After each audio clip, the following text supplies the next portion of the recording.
Well, for more on this COVID situation in the Ashes series, our reporter James Cole joins me on set. So, James, what happens now with these England players after the positive COVID results within their camp?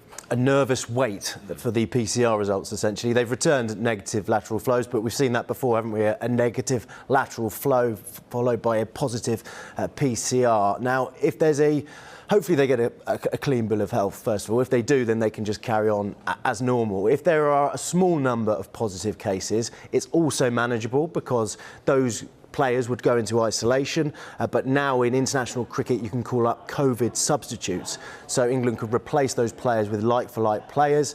They've got a 17-man squad in Australia. There's also the England Lions, who are like a backup squad over in Australia for them to call upon. The issue will be if England return a larger number of positive cases, because that will mean it's got in the camp. We've seen how transmissible Omicron is and how quickly it gets through sporting teams and clubs like we're seeing in the Premier League. If that happens, then we're in trouble. The test then becomes very much in doubt, as does the series.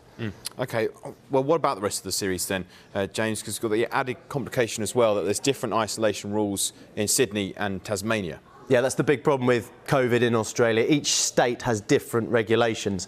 Now, in Victoria, where England are, it's relatively relaxed.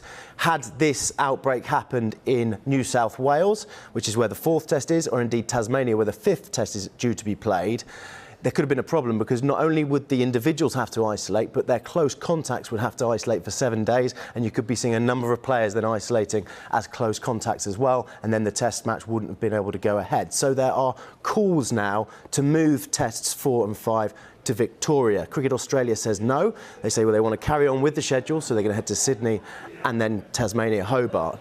However, Sydney is the current COVID hotspot of Australia. They've reported over 6,000 cases, both on Boxing Day, new cases that is, and on Monday as well. England said before they went to Australia, they made it clear they didn't want to go into a tight lockdown bubble, so they'll push back on anything like that. So if this was to happen in Sydney and New South Wales in a few days' time, then we've got an issue. So the series is very much in the balance, awaiting the results of these PCR tests. Fingers crossed all the England players and indeed the Australian players come back negative. Absolutely. We'll wait and see, James. Thank you very much.